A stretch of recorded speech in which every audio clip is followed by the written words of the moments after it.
Sunday, March 1, 2026. Within the last 24 hours, the geopolitical landscape of the Middle East has undergone its most significant shift in decades. Iranian state media has officially confirmed the death of Supreme Leader Ayatollah Ali Khamenei. سید علی حسینی خامنه ای در راه سربلندی حرم جمهوری اسلامی ایران شهد گوارای شهادت را نوشیدند و به ملکوت اعلی. Following a high-precision military operation on Saturday, February 28. The strike conducted jointly by the United States and Israel was part of a border campaign. The US has designated this mission Operation Epic Fury, while Israel has referred to it as Operation Lion's Roar. The operation began in the early morning hours on Saturday with a wave of aerial strikes across several Iranian provinces, including Tehran, Isfahan, and Qom. According to official reports, the primary target was a high-security leadership compound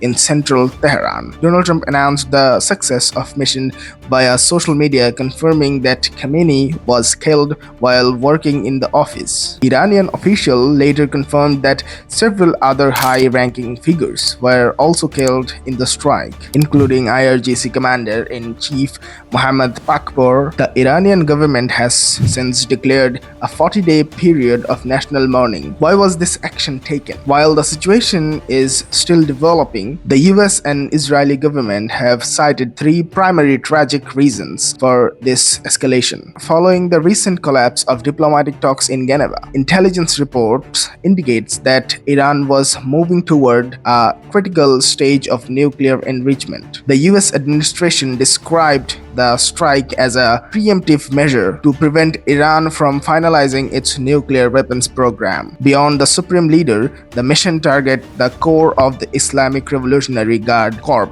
(IRGC) by removing the top-tier leadership simultaneously. The coalition aimed to disrupt the command and control structure that manages Iran's regional operations and proxy networks. Both the US and Israel have argued that the current leadership in Tehran posed an immense threat to international shipping and regional stability. This operation was designed to dismantle the missile production and launch sites that have been used to project powers across the Gulf. The fallout from these events was immediate. Iran has already begun retaliatory strikes against US assets and regional allies in the Gulf.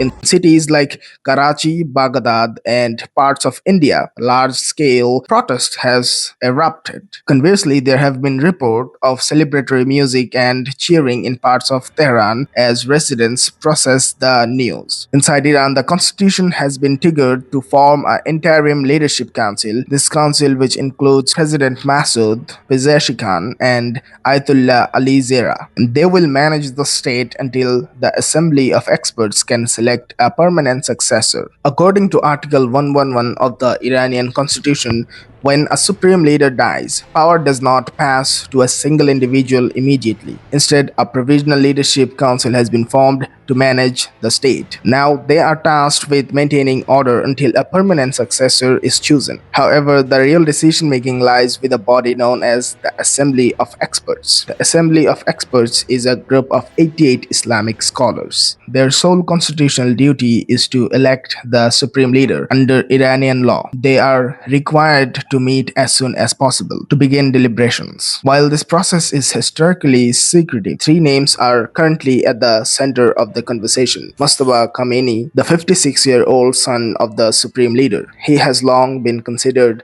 as a powerful figure behind the scenes with deep ties to the IRGC. However, his lack of high-level religious credentials and the Iranian public historical dislike of hierarchy rule make his candidacy controversial. Ali Zera Arfi as a senior member of the current interim council and a high-ranking cleric. He possesses the religious authority that Mustafa lacks. Ali Larijani, a former speaker of the parliament and a veteran of Iranian security politics. It is important to note that while the cleric cast the votes, the Islamic Revolutionary Guard Corps holds the physical power. The IRGC is currently on high alert, threatening what they call their most intensive offensive operation against U.S. and Israeli bases.